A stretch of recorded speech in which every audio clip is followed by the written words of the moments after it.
speaking of newly elected city council people, Councilwoman LeVette Fuller is here. Hey, Miss LeVette, welcome back to Kiel. How you doing this morning? Good morning. I'm doing okay. How are y'all? Not even in office a month, and you're going to raise my fees. I know.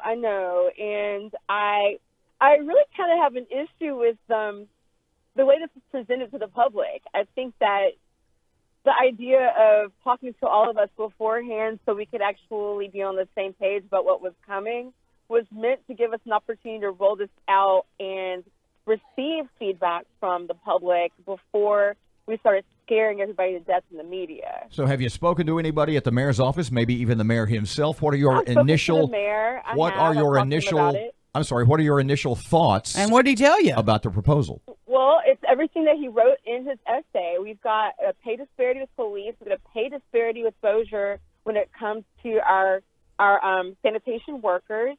And we also have our bond rating that's coming up. We need to have money in our reserve that's not there.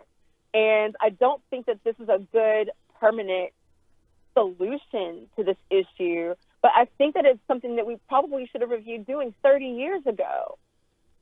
The previous mayor was criticized pretty heavily by some council members for kind of leaving them in the dark on things she was moving forward with. You're saying You're kind of feeling the same thing happening?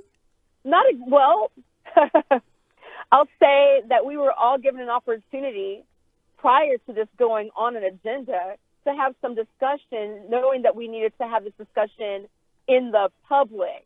And I think that the criticism now is sort of a doggone if you do and a doggone if you don't, if you're catching me. Mm-hmm. We had on last week a fellow named Bruce Wilson who's with the United Way. And the United Way had just released a report. It's called the Alice Report. And the Alice Report said that 53% of people in Caddo Parish live below the poverty line. If you're going to tack on, or if the mayor wants to tack on an $18 a month fee to somebody's water bill, no matter how you look at it, isn't this sort of not only paying for sanitation improvements, but also rebuilding the rainy day fund on the backs of poor people? Do you feel that way? Is that a reservation for you? I haven't looked at the most recent Alice report, but my understanding, our last disparity report through United Way, and then looking at census data, was closer to 43%. But I'm happy to look at that and make sure that they're right and I'm wrong. It's terrible either way.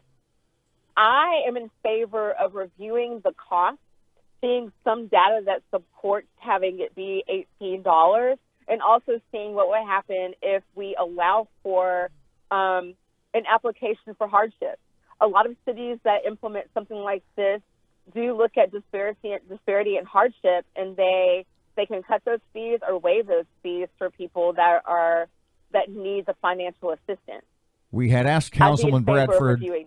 We'd asked Councilman Bradford earlier this morning, is Mayor Perkins perhaps going like a little Donald Trump action here where he says 18, but that in reality is just his opening negotiating number? Do you think there's a little room to wiggle here? And if that's the case, what would you be in favor of if you were to vote for an amount?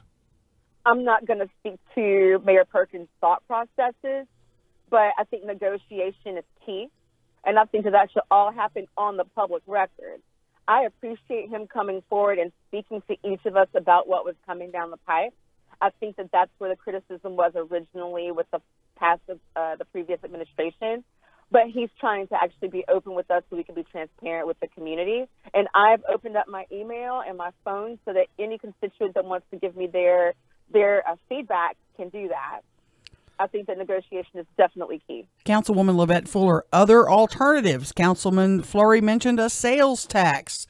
I think that looking at what Councilman Nicholson said about maybe sunsetting this and reviewing it over a couple of years is a smart way to do it. But I think that looking at this fee and negotiating for people with financial hardship might be our best bet. I don't want to look at a 1% tax. If you had to vote for this today, is your vote yes or no?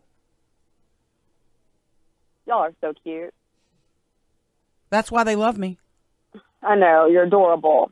I'm happy that we won't be voting on this today. I'm happy that I would not want to vote on anything without getting feedback from the public. And the feedback I've gotten so far in my emails has been positive. and I've gotten a couple of Facebook notices that are negative. I even saw, if you go on my Facebook page, there's a comment from former Councilwoman Lynch giving her feedback about it. And I think all of that needs to be reviewed, and it needs to all happen on the public record. I encourage everyone to watch the video for tomorrow's administrative conference and to participate in the meeting process.